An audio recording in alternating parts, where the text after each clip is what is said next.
Finding the inverse of a rational function is the same thing as finding it with a normal function. Our first step is to switch x and y.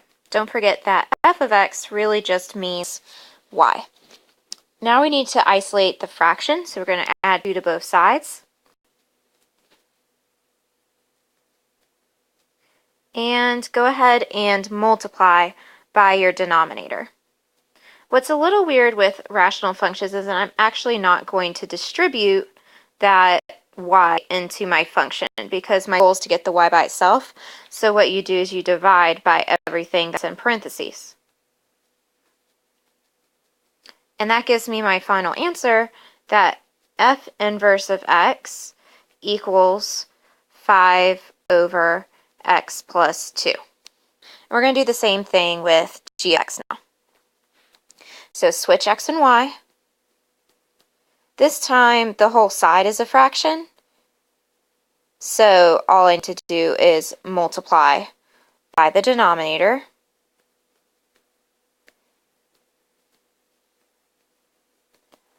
Now this time I'm going to clean that up. So x times y plus 2 equals 5. What's in this parentheses now, I have already been, I just multiplied by that, so I don't want to divide by that. What I want to divide by is the x, because once the goal is get y by itself. So I'm going to divide both sides by x. So y plus 2 equals 5 over x, and then subtract 2 from both sides. So f inverse, or sorry, we're doing g. G inverse of x equals 5 over x minus 2. Now what we're going to do is compose rational functions. So f of g of x means I'm going to plug in g of x everywhere I see an x in f. So that would look like, we're going to get a lot of fraction stuff going on. So f over 5 over x plus 2, and then minus 2. And this one we're going to need to remember how we divide fractions. So you divide fractions by multiplying by the reciprocal. So that would be x plus 2 over 5 minus 2. My 5s are going to cancel, which leaves me with x plus 2 minus 2. And that is just going to reduce to x, which does mean that these are inverses. That's how you prove something is an inverse. So yes, they're inverse. The other thing it asks for is the domain. So what you have to do is look at both where you end up and what it was that you substituted in. So what did I substitute in? I substituted in g of x. And in g of x, I could not have x equal to negative 2. My final result, x, doesn't have any limit on the domain, so my final domain would be negative infinity to negative 2 union negative 2 positive infinity. And now we're going to repeat that process for g of x. I'm going to use my overall structure of g of x and plug in f of x to that. So 5 over x minus 2. Now, what you'll notice on this one is we have a fraction within a fraction. And it's actually going to simplify pretty nicely. The next slide we'll talk about what happens when it's not going to simplify nicely. So negative 2 plus 2 is going to be 0, which means I'm left with 5 over x. So we change that, multiply by the reciprocal, so 5 times x over 5. 5 over 5 reduces, and we're confirming again that we get x, so they are inverses. But my domain is actually going to be different, because when I look at where I end up and where I start, where I started with f of x, I couldn't have x equal to 0, which means in my final answer I can't have x equal to 0.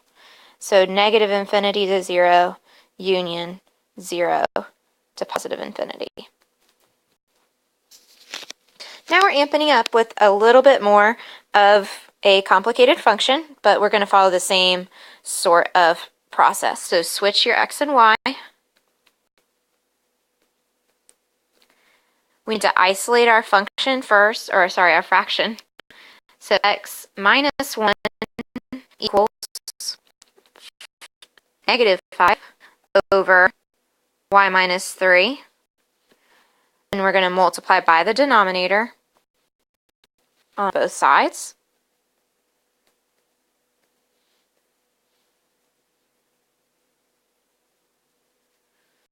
This is another situation. I'll just rewrite that line to show this more clearly. It's another situation where we're not going to distribute or FOIL that because I have my x's all together. And so I'm just going to divide by that parentheses x minus 1. So y minus 3 equals negative 5 over x minus 1. And my last step is to add 3. So f inverse of x equals negative 5 over x minus 1 plus 3. And we're going to repeat that process for g. It's a little bit nicer function though. So x equals 4 over y minus 2, multiply by the denominator,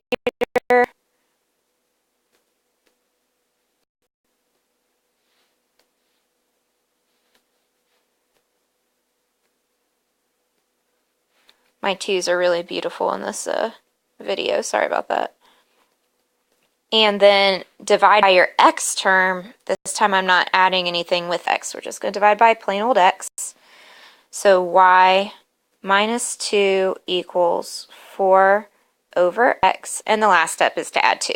So g inverse of x equals 4 over x plus 2.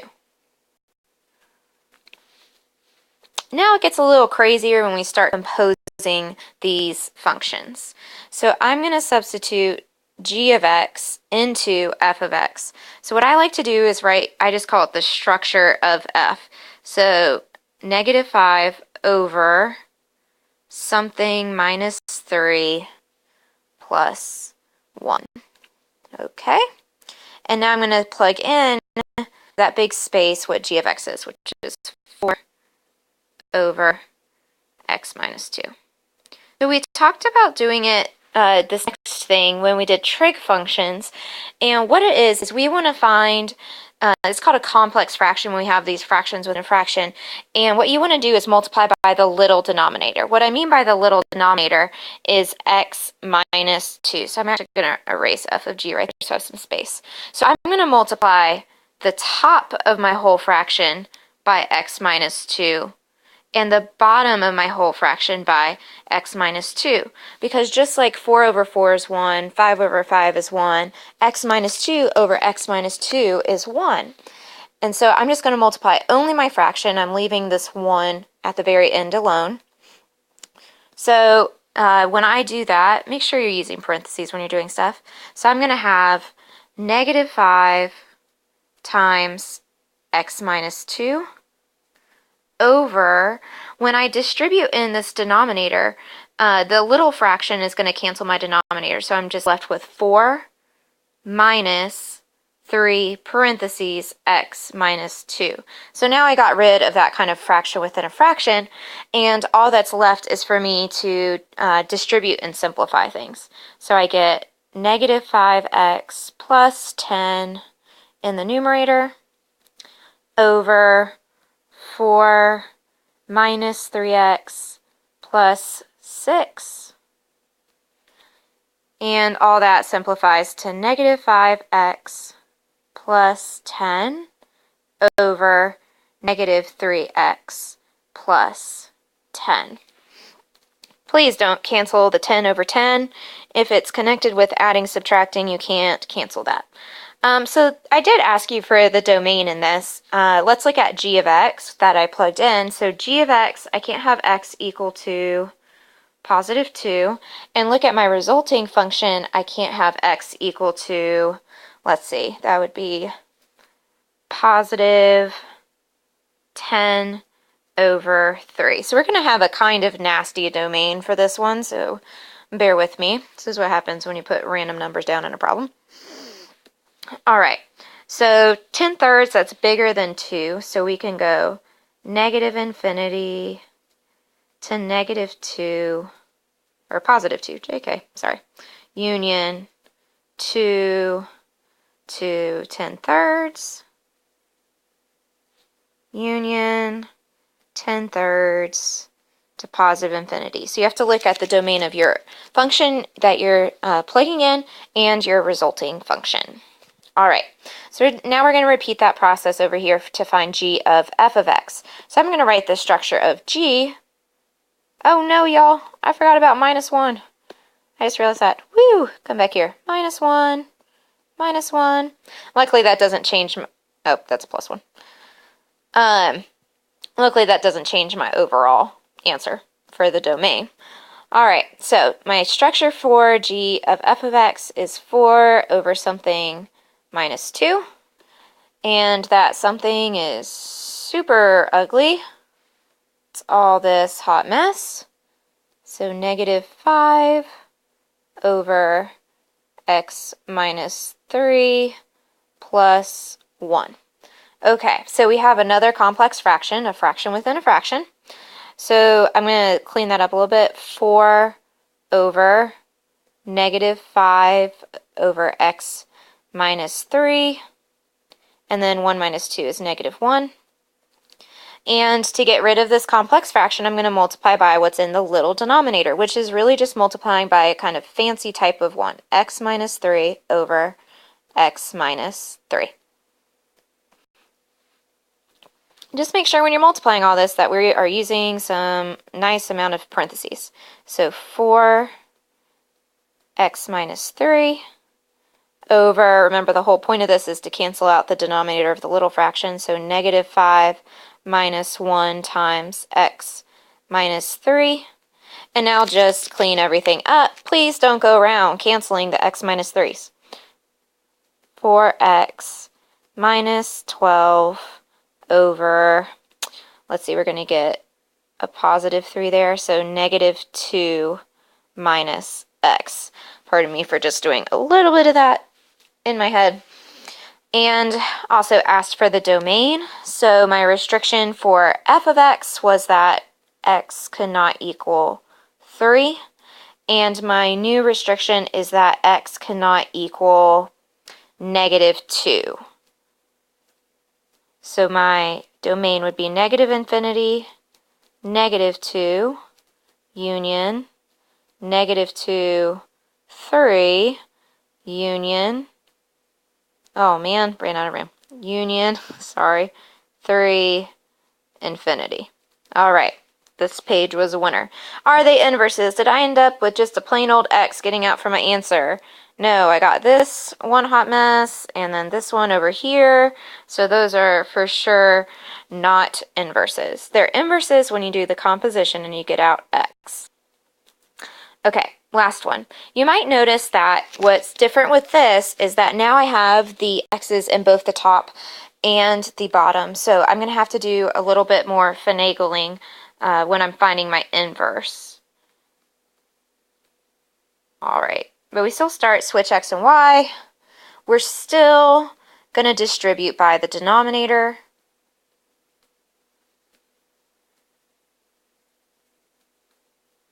So x, y minus 1 equals y minus 4. Okay, when you have a y on both sides, now is when we are going to distribute.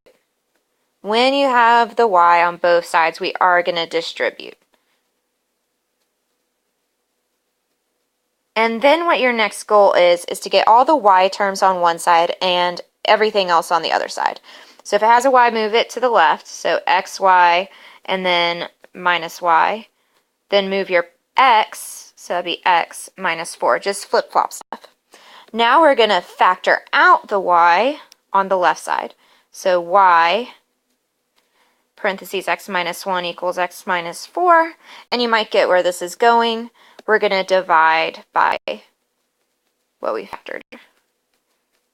Okay, so f inverse of x is x minus 4 over x minus 1.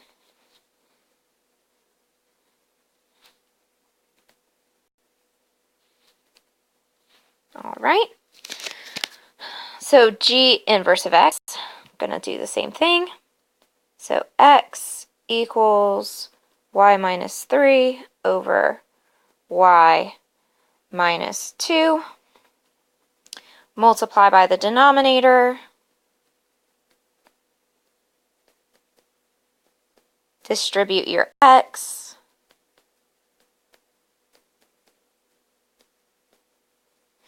Move things that have a y to the left and things that don't to the right. Factor out your y.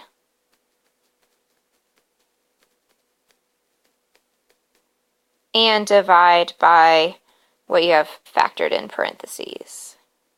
So let's do g inverse.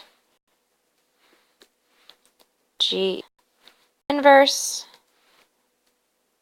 of x equals 2x minus 3 over x minus 1. All right.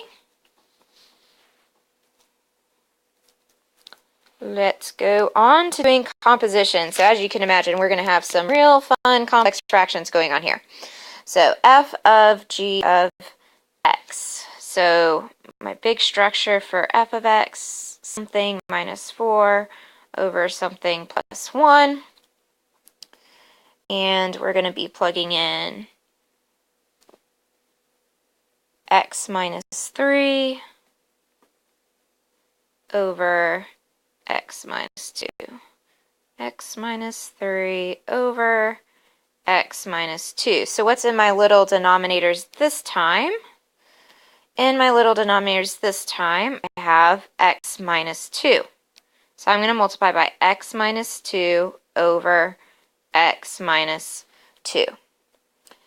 So the purpose of this is to cancel the little denominator, so I'm left with my top of x minus 3 minus 4 times x minus 2. That's coming from distributing here and here. Now I'm going to distribute on the bottom. On the bottom I get x minus 3 times 1 plus x minus 2.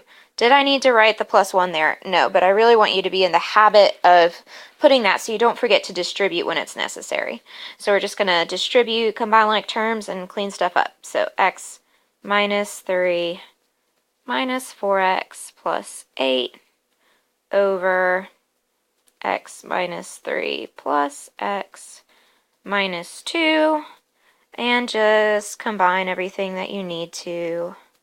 Negative 3x plus 5 and 2x minus 5.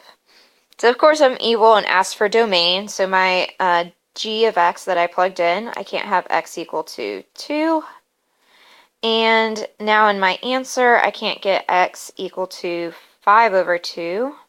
So my domain would be negative infinity to 2, union 2 to 5 over 2, or you could change that to a fraction, and 5 over 2 to infinity. Are those going to be inverses? Absolutely not, but we're still going to find g of f of x in its domain real quick. All right, so start with writing the overall structure. So something minus 3 over something minus 2. And the something that we're going to plug in is f of x. So if that could go away, there we go. X minus 4 over x plus 1. X minus 4 over x plus 1. And my little denominators are x plus 1. So I'm going to multiply by x plus 1 over x plus 1. So when I distribute there, it gets rid of my denominator, so I get x minus 4. Distribute here, put parentheses, minus 3 times x plus 1 over gets rid of the denominator, so x minus 4 minus 2 times x plus 1. Distribute and combine like terms, and we're done. X minus 4 minus 3x minus 3 over x minus 4 minus 2x minus 2. I'm going to erase where the little domain is right here so I have more room. Dun, dun, dun, dun. So negative 2x minus 7 over negative x minus 6. So let's finish with some domain. Maybe I'll leave enough room. In my original, x could not be negative 1, and now we see it cannot be set the bottom equal to 0,